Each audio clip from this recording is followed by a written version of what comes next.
In a recent video, which you can find here, I talked about the new powerful features in Bambu Studio 1.8, and some of them weren't going to be available until there was an OTA over-the-air firmware update for your Bambu Lab P1 series printer.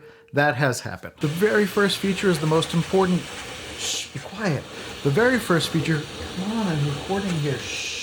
The very first feature that I want to talk about is the exciting active noise cancellation feature. Just like in the A1 and the A1 Mini, the active noise cancellation feature reduces the noise of printing by tuning the motor to cancel out noises that own motor is making. This is the same thing as when you have active noise cancellation headphones, except it's applying it to its own printhead. With this new update, you have to go to the calibration menu, choose motor noise calibration, and let it run. Let it run the whole way through, or you won't get correct active noise cancellation. Here are some tests from Bambu Lab showing the differences using a decibel meter in order to record.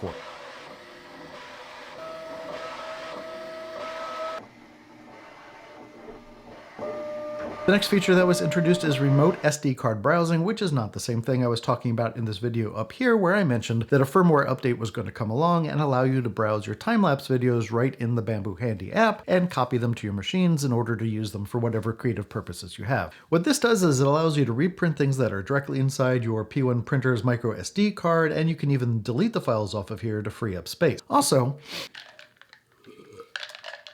my throat gets dry. Also, many times you look in your print history because you wanted to print something that you did, say, a week or a month ago, and it's not in the print history in the desktop version. But with this new update, you can browse anything that's on the micro SD card remotely and reprint that file without the need to reslice that file, even if you forgot to save it on your desktop, and even if it's no longer showing in the print history on Bambu Studio. Then there's a couple things that Bambu Lab says are feature optimizations. One of them is something that's important to me as somebody who has upgraded the P1P to the P1S. You can find out about that process up here. The problem is that my P1S is an upgraded P1P. You can see my video of that process up here, and when I go to print, the printer thinks that I'm printing from a P1P and not a P1S. Now there's a bunch of different things that are different about the P1S, but none of them come down to the internal functioning. So let's say that you have a print farm and you have a number of P1P devices and you have some P1S devices and you have a P1P device that was upgraded to the P1S. You might want that to be visible to you as a P1S and not a P1P, so you're not confused about which machine that is. Now you can do that. Release notes also say that they've improved the retraction and spooling of filament in the AMS, so that's nice,